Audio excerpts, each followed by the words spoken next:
तिच्या जन्मापासूनचा प्रवास आपण यावर्षी बघतोय।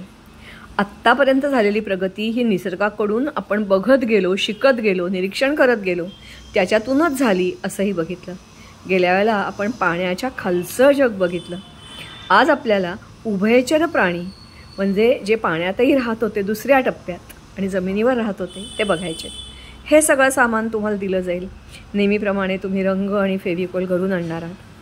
माणसांनी जेव्हा काही ओणके, पानं किंवा काही असेल नारळाच्या झावळ्या तरंगताना बघितलं तेव्हा त्याला बोटीसारखं काहीतरी करावं असं वाटलं। पानं हवेतून जेव्हा गरगरत खाली येत होती तेव्हा त्याला सुरुवातीच्या काळामध्ये आत्तासारखी नाही तर वेगळी त्यांनी काहीतरी बनवली। हे आहेत उभयचर प्राणी। सुरुवातीला हेच प्राणी होते जे पाण्यातही राहायचे आणि जमिनीवरही यायचे। हे प्राणी बघत असताना आपल्याला ते 6 महिने जवळजवळ 9 महिने गायब होतात, पावसातच फक्त दिसतात। मधल्या काळामध्ये ते कुठे जातात, काय करतात त्याविषयी वर्गात आपल्याला माहिती मिळवायची।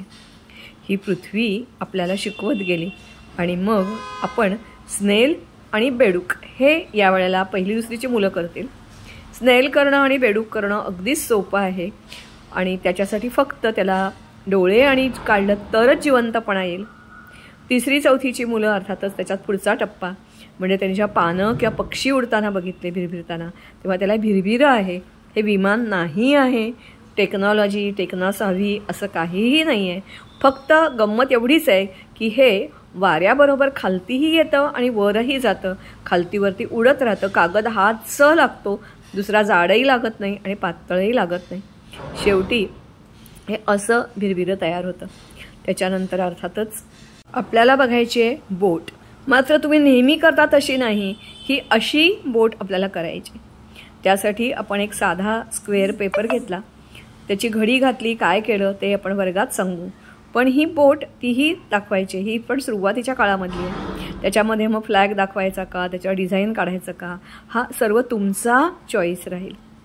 अगदी सोपी करायला आणि आपल्या वहीवर मावेल एवढ्याच आकाराचं हे भिरभिरं आणि बोट। एका बाजूला स्नेल असेल, एका बाजूला गोगलगाय आहे, फ्रॉग आहे आणि हे खालती गोष्ट तुम्हाला दाखवायचे। सजवायचं काम तुम्ही नेहमीच छान करता, कसं करता हे तुम्हालाही माहिती आहे। चला तर मग